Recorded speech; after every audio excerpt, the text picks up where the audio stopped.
My Hindi my Urdu के इस 100वें episode में आप सबको मोइन शम्सी की तरफ से सलाम हिंदुस्तान। दोस्तों, आप सभी को मुबारक हो कि आज 100वां एपिसोड आपकी खिदमत में पेश किया जा रहा है।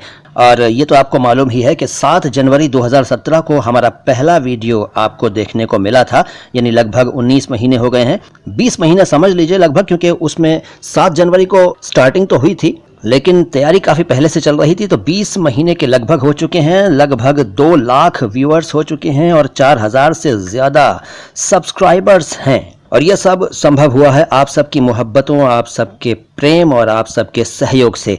इसके लिए आप सभी का शुक्रिया। वैसे 4000 सब्सक्राइबर और 2 लाख व्यूज़ तो लोगों के कुछ ही दिनों में हो जाते हैं। ये कोई बहुत बड़ी बात नहीं है कि हमने 4000 सब्सक्राइबर्स तक पहुंचने में इतना समय, लगभग 20 महीने लगा दिए। लेकिन हमें कोई जल्दी नहीं है। हमारा जो उद्देश्य था वो ये था कि लोगों का उच्चारण थोड़ा सुधरे और जो जानना चाहते हैं, जो सीखना चाहते हैं, उनको फ़ायदा हो, और वो हो रहा है। आप सब लोग देख रहे हैं, आप सब लोग अपनी राय दे रहे हैं, सवाल पूछ रहे हैं। हमें बस यही चाहिए था।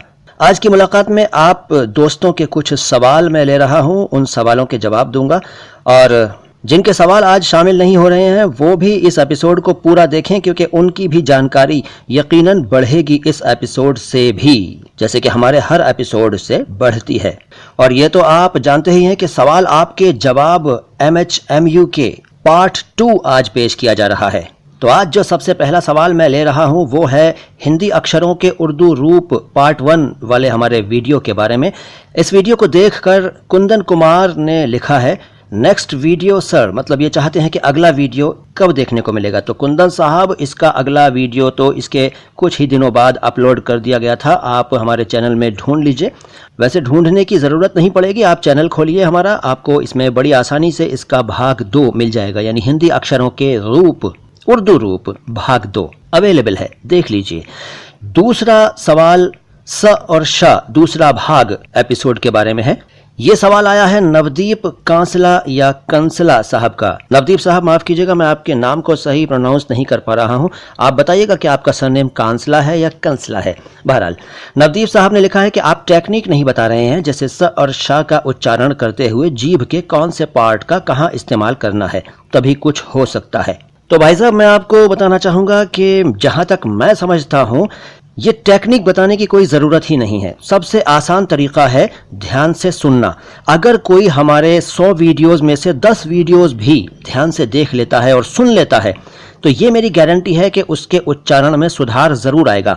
अब अगर मैं आपको बताऊं कि कोई अक्षर या कोई साउंड दंतोष्ठ है, तालव्य है या मूर्धन्य है, ये क्या है, तो ये बहुत कम लोग समझ पाएंगे। और वैसे भी ज़बान मुंह में कहाँ टच होगी, ये कोई आप हाथ से तो पकड़कर ज़बान को टच नहीं कराएंगे ना। अगर आप ध्यान से सुनेंगे तो यकीनन आप अपने उच्चारण में अगर कोई दोष है तो उसको सुधार पाएंगे। मेरी बात का बुरा मत मानिएगा, मेरे कम से कम 10 एपिसोड आप ध्यान से सुनिए और उसके बाद आपको लाभ प्राप्त ना हो तो मुझे बताइएगा। इसके बाद अगला क्वेश्चन संजू फिल्म के कर हर मैदान फतेह वाले हमारे वीडियो के बारे में है और ये संध्या गुप्ता साहिबा ने लिखा है। संध्या जी कहती हैं, प्लीज़ गज़ल की परिभाषा बताइए। संध्या जी, गज़ल की परिभाषा मैं ज़रूर बताऊंगा, लेकिन मैं इंतज़ार कर रहा हूं सही समय का जब मैं एक अलग से वीडियो इसी पर्पज़ के लिए बनाऊं, यानी गज़ल की परिभाषा विस्तार से देते हुए बनाऊं। उम्मीद है वो समय जल्द आएगा, थोड़ा सा इंतज़ार कर लीजिए। सेपरेट एपिसोड फॉर गज़ल की परिभाषा जल्द आएगा। फिर इसके बाद डांसिंग अंकल वाला गाना जो हमारा वीडियो था उसको देखकर राजा कुमार साहब कहते हैं, सर रंजिश का क्या मतलब है। कुमार साहब, रंजिश फारसी भाषा का शब्द है, हिंदी में इसके लिए वैमनस्य है और मनोमालिन्य है, यानी मन का मैला होना, या फिर ये कह सकते हैं कि किसी के प्रति दिल में दुर्भावना रखना रंजिश कहलाता है, रंजिश रखना।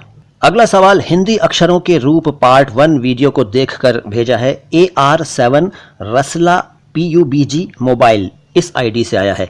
अब ये अजीब सा आईडी है, मेरी समझ में नहीं आया कि ऐसा उलझा हुआ आईडी क्यों बनाया है इन साहब या साहिबा ने। बहरहाल, इन्होंने पूछा है कैन यू ऐड एग्जाम्पल्स।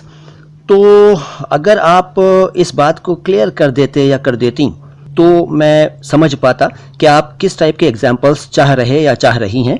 बहरहाल, आप इसका पार्ट 2 देखिए, हिंदी अक्षरों के उर्दू रूप का पार्ट 2 देखिए, शायद आपकी शिकायत कुछ हद तक दूर हो। अगर नहीं होगी तो मुझे बताइएगा, मैं अलग से एक वीडियो आपकी इच्छा के अनुरूप बनाने की कोशिश करूंगा। इसके बाद लेते हैं अगला सवाल, और ये भेजा है मुल्क फिल्म के गीत खुदारा के कठिन शब्दों के अर्थ वाले हमारे वीडियो को देखकर पीयूष सिंह साहब के द्वारा। पीयूष साहब कहते हैं कि ऋषि कपूर साहब ने जो मुल्क फिल्म में डायलॉग बोला है, मुझे मेरी उम्मत निभाने का पूरा हक है, इसका मतलब बताइए। तो वैसे तो एक हमारे व्यूअर ने पीयूष साहब को जवाब दे दिया है इस उनके सवाल का, लेकिन फिर भी मैं थोड़ा सा और बताता हूँ। पीयूष साहब, उम्मत की जगह सुन्नत है शब्द, ये तो आप समझ ही चुके हैं। इतना और जान लीजिए कि सुन्नत साधारण अर्थों में कहूँ तो वो सभी काम जो मोहम्मद साहब यानी हज़रत मोहम्मद सल्लल्लाहु अलैहि वसल्लम ने अपनी ज़िंदगी में आम तौर पर किए, यानी जो उमूमन किया करते थे, उसको सुन्नत कहा गया। तो दाढ़ी भी वो रखते थे, तो इसलिए ऋषि कपूर साहब ने ये डायलॉग बोला है कि मुझे सुन्नत निभाने का पूरा हक है। ये सुन्नत अरबी भाषा का शब्द है। इसके बाद देवदास जी ने हिना मूवी के गाने मरहबा सैयदी का अर्थ जानना चाहा है। तो देवदास साहब, हिना मूवी का जो गाना था मरहबा सैयदी मक्की मदनीयुल अरबी, इसका आप सिर्फ इतने का अर्थ जानना चाहते हैं या पूरा वीडियो चाहते हैं कि इस गाने के सभी कठिन शब्दों के बारे में मैं बनाऊं? जो भी आप चाहते हो बताइएगा मैसेज बॉक्स में लिखकर, मैं कोशिश करूंगा कि आपकी इच्छा पूरी की जाए। अगला सवाल गौरव राजेंद्र साहब ने पूछा है। ये कहते हैं कि आप कहाँ रहते हो? गौरव साहब, हम आपके दिल में रहते हैं, हम आपके दिल में रहते हैं। ये भड़ास है जो अक्सर निकालता हूं मैं, यानी गाना गाने की भड़ास। बहरहाल आप फेसबुक पर आइए और देखिए हम कहाँ रहते हैं, ज्वाइन कीजिए हमें, माय हिंदी माय उर्दू वहाँ मौजूद है। इसके अलावा गौरव राजेंद्र साहब ने कहा है कि उर्दू व्याकरण की श्रृंखला बनाओ। तो गौरव साहब, इस बारे में मुझे ये कहना है कि वक्त की बड़ी कमी है, वरना बनाना तो बहुत सारे वीडियोस चाहता हूं, फिर भी आपकी ये ख्वाहिश मैं नोट कर रहा हूं। जैसे ही मौका मिलेगा इस पर काम करने की कोशिश करूंगा। रिजवान इकबाल साहब कहते हैं कि इतने दिनों बाद वीडियो बनाने की वजह क्या है? रिजवान साहब, क्या बताऊं क्या वजह है। असल में ये तो आप जानते हैं कि मेरे 3 चैनल हैं, माय हिंदी माय उर्दू के अलावा एक है अल्फाज आवाज़ अंदाज और एक है नो बकवास बातें ख़ास। आप हमारे बाकी के दोनों चैनल नहीं देख रहे हैं, वरना आप ये सवाल शायद नहीं पूछते, क्योंकि माय हिंदी माय उर्दू पर मैं जल्दी नहीं आ रहा हूं, लेकिन नो बकवास बातें ख़ास पर मैं बहुत जल्दी आ रहा हूं। वहां आइए, उस चैनल पर आइए, देखिए वहां क्या हो रहा है। वहां जाहिर है कि नाम के अनुरूप बकवास बिल्कुल नहीं होती, जो भी बातें होती हैं वो ख़ास होती हैं। नो बकवास बातें ख़ास। आगे रिजवान इकबाल साहब पूछते हैं कि सेक्शन को उर्दू में दफ़ा कहते हैं, तो आर्टिकल को क्या कहते हैं? देखिए साहब, वैसे तो आर्टिकल को शिक कहते हैं, शिक, लेकिन अब आमतौर पर आर्टिकल वर्ड ही चल रहा है। जुडिशियल कॉन्टेक्स्ट में कह रहा हूँ, आर्टिकल ही चल रहा है। शिक वैसे एक इसका पर्यायवाची है उर्दू में, जो कि पहले चलता था, अब तो लगभग न के बराबर चल रहा है, अब तो आर्टिकल ही चलता है। उसके बाद रिजवान इकबाल साहब कहते हैं कि Indian judicial and revenue department में उर्दू अरबी फ़ारसी के शब्दों पर वीडियो बनाइए। ठीक है साहब, आइडिया अच्छा है, लेकिन यहाँ आपको थोड़ा सा एक्टिव होना पड़ेगा। आप ऐसा करिए कि आप ऐसे अल्फाज की एक लिस्ट बनाकर मुझे भेज दीजिए, यानी उन शब्दों की एक सूची बनाकर भेज दीजिए जो Indian judicial and revenue department में या अदालतों वगैरह में चलते हैं, तो मैं उनके बारे में जल्दी से एक वीडियो बनाकर लोड कर दूंगा। उम्मीद है आप इसमें थोड़ा कोऑपरेट करेंगे। कार्तिक कुमार साहब पूछते हैं कि रास्ता या रास्ता। देखिए कार्तिक साहब, दोनों ही शब्द फारसी भाषा के हैं, दोनों ही सही हैं, दोनों ही चलते हैं।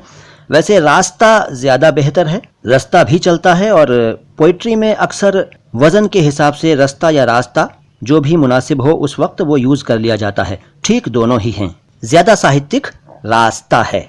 इसके बाद हमारा एक वीडियो था हिंदू नेम मुस्लिम नेम मीनिंग सेम सीरीज का जो पहला वीडियो, उसको देखकर नज़ीर अहमद साहब, या क्या कहूँ नाजिर अहमद साहब, या जो भी आपका नाम है, आपने इस नाम का, अपने नाम का अर्थ पूछा है। तो ठीक है, बताते हैं। इस संबंध में तो हम आपको इतनी जानकारी दे देंगे जो यकीनन आपके पास पहले से नहीं होगी। देखिए, आपने जो नाम की स्पेलिंग लिखी है नाजिर या NAJIR, नजीर या जो भी आप कहें, उसके बारे में मेरा ये कहना है कि अगर ये नजीर है तो नजीर अरबी भाषा का शब्द है जिसका अर्थ होता है बहादुर। अगर ये नज़ीर है तो नज़ीर दो शब्द होते हैं उर्दू में, एक में नून के बाद जाल आती है और दूसरे में नून के बाद जोए आती है। जिसमें जाल आती है नज़ीर में, उस नज़ीर का अर्थ है डराने वाला, और जिस नज़ीर में जोए आती है उसका अर्थ है मिसाल। नज़ीर यानी बेनज़ीर, आपने एक नाम सुना होगा तो उसका अर्थ हुआ बेमिसाल, बेनज़ीर बेमिसाल। अच्छा, वैसे ये नज़ीर शब्द जो है ये अदालत का कोई फैसला जब किसी दूसरे मुकदमे में दावे की पुष्टि के लिए पेश किया जाता है तो उसे भी नज़ीर कहा जाता है अदालती ज़बान में। वकील लोग इसका इस्तेमाल करते हैं। अच्छा, अगर ये नाजिर है तो नाजिर में अगर आप नून और अलिफ के बाद जोए लगाते हैं तो नाजिर का मतलब है देखने वाला यानी दर्शक या पर्यवेक्षक, इसी से बना नाजरीन यानी दर्शकों। अगर ये दूसरा नाजिर है यानी कि नून अलिफ और ज़्वाद या दौद है तो उस नाजिर का मतलब है हरा भरा। अब आप तय कर लीजिए कि आपके नाम का क्या अर्थ होगा। अहमद आप जानते हैं हुजूर सल्लल्लाहु अलैहि वसल्लम का नाम था और उसका अर्थ होता है प्रशंसा के काबिल, प्रशंसनीय, प्रशंसा के योग्य। उम्मीद है आपकी जानकारी में इजाफा यानी कि वृद्धि हुई होगी। रिजवान इकबाल साहब का एक सवाल और आया है। ये पूछते हैं कि खाना पुरी को हिंदी में खाना पूर्त भी लोग लिखते हैं, क्या ये सही है? और ये सवाल इन्होंने पूछा है हमारे एपिसोड नंबर 5 को देखकर। एपिसोड 5 में ख और ख के बारे में बताया गया था, तो उसको देखकर इन्होंने ये सवाल पूछा है। तो साहब आपसे यही कहना है कि सही वर्ड तो खाना पुरी ही है।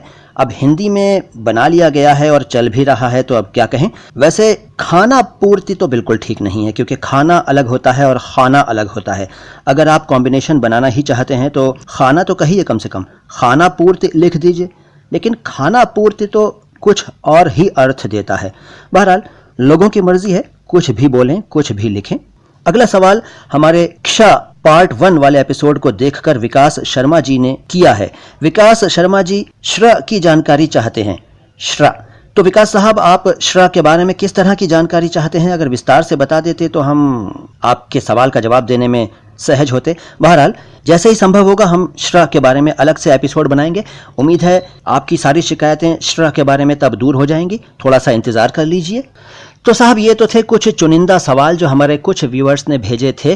उम्मीद है आपको अपने सवालों के जवाब मिल गए होंगे, और जिन्होंने सवाल नहीं भेजे थे उनको भी कुछ न कुछ नया ज़रूर मालूम हुआ होगा। अपनी मोहब्बतें, इनायतें और प्यार ऐसे ही बनाए रखिएगा।